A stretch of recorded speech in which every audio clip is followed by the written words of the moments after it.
माननीय सभापति जी, मुझे मांग संख्या 27 और 28 पर बोलने का मौका दिया, इसके लिए आपका बहुत बहुत आभार। आज बहुत ही महत्वपूर्ण मुद्दे के ऊपर चर्चा हो रही है, चिकित्सा के ऊपर, और इस चर्चा में कोविड की चर्चा भी आई है।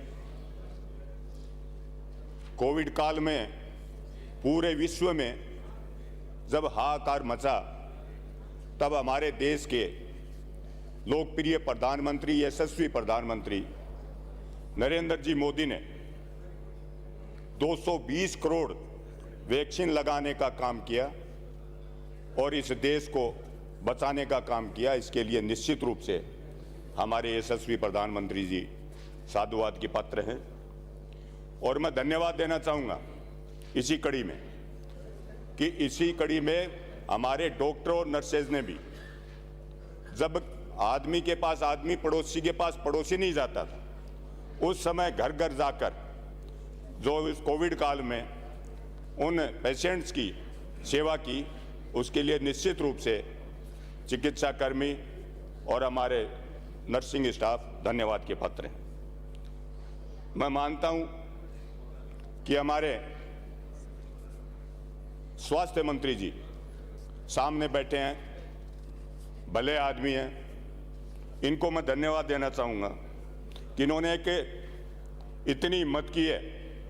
इस प्रदेश में कई सालों तक किसी मंत्री ने इतनी हिम्मत नहीं की कि इन्होंने प्रतिनियुक्ति समाप्त कर और जहां खाली पद थे उनको भरने का काम किया। निश्चित रूप से धन्यवाद के पात्र हैं।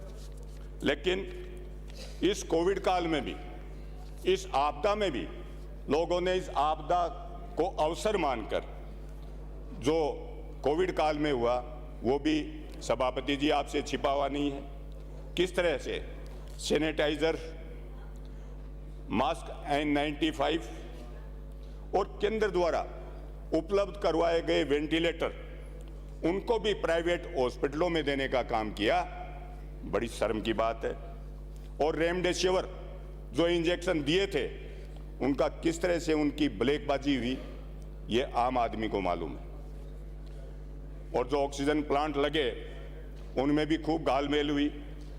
और अभी ताज़ा घटना जो हमें शर्मसार करने वाली है, बच्चे को अस्पताल से कुत्ता उठा ले जाए और उसको कुत्ता चबा जाए।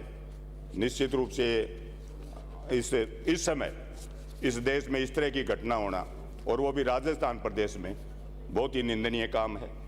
मेरे यहाँ आपने मॉडल CHC बनाई, इसके लिए धन्यवाद। लेकिन उस CHC पर 1 करोड़ रुपए हमारे विधायक कोटे से देने के बावजूद भी मेडिकल उपकरण है वो धूल फांक रहे हैं कि एक डॉक्टर तो आपने लगाया है, लेकिन अब भी वहाँ डॉक्टर्स की, टेक्निकल स्टाफ की बहुत कमी है।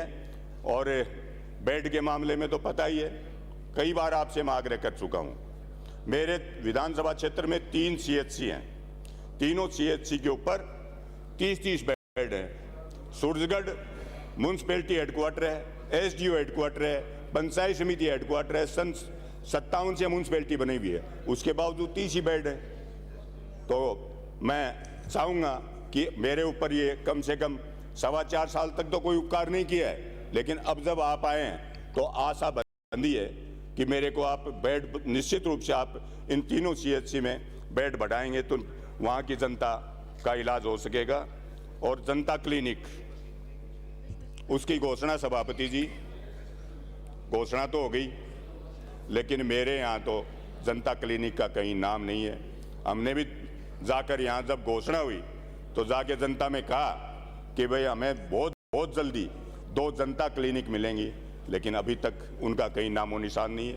और अब रही 5-6 महीने की बात, मेरे को नहीं लगता है कि आप जनता क्लिनिक मेरे यहाँ खोल पाओगे।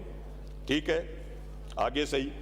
और रही मेडिकल कॉलेज की बात, झुंझुनू में तो बहुत पहले मेडिकल कॉलेज खुल चुकी थी, उसके बाद की मेडिकल कॉलेज जो खुली वो बन के तैयार हो गई हैं, लेकिन आज तक झुंझुनू की मेडिकल कॉलेज का हो सकता है कहीं शिलान्यास तो नहीं हुआ, बिल्डिंग बनने का काम किसी से सुना है, बिल्डिंग तो चालू हुई है, लेकिन उसको भी अगर जल्दी बना दें, लेकिन मेरे को नहीं लगता आप अपने कार्यकाल में बना पाएंगे। और मैं एक और आपसे आग्रह करना चाहूँगा कि जो CHC के ऊपर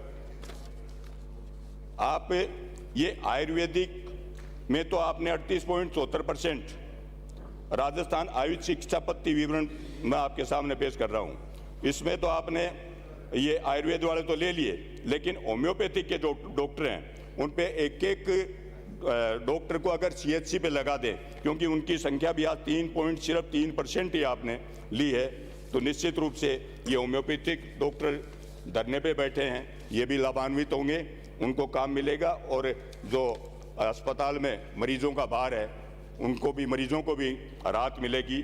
मैं आपसे इस मेरे विधानसभा क्षेत्र की भी कुछ बात रखूं, उससे पहले मैं देख रहा था कि PBM स्टोर फिजिकल वेरिफिकेशन में 50 करोड़ का घोटाला, 3 साल में एक भी जनता क्लिनिक शुरू नहीं, स्टेट कैंसर इंस्टीट्यूट में नहीं है रेडिएशन फिजिशियन, 6 महीने से धूल फांक रही हैं गामा मशीन।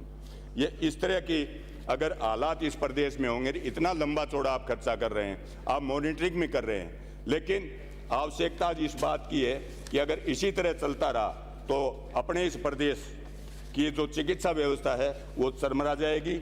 और मैं मेरे विधानसभा के ऊपर आता हूं कि मेरी विधानसभा में कुआड़वास में जो PHC है उसको आप CHC में क्रमोन्नत करें, और एक पचेरी में PHC है, पचेरी भी कस्बा है, कुआड़वास भी कस्बा है, जो PHC बहुत पुराने समय से है, उसको भी CHC बनाएं, और बुहाना के लिए एक ट्रॉमा सेंटर दें, क्योंकि बुहाना हरियाणा बॉर्डर के ऊपर पड़ता है और वहाँ हर रोज़ 2-3 एक्सीडेंट होते हैं। इसलिए मैं चाहूँगा कि अगर वहाँ ट्रॉमा सेंटर बन जाए तो जो भी एक्सीडेंट्स होते हैं वो लोग वहाँ बच जाएंगे, नहीं तो झुंझुनू हमारे से बहुत ज़्यादा दूर पड़ता है।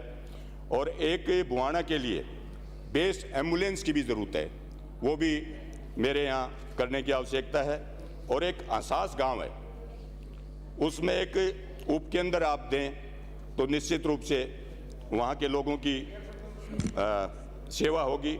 और सूरजगढ़ CHC में एक सर्जन व एक एनेस्थीसिया चिकित्सक का पद रिक्त है, वो भी भरें।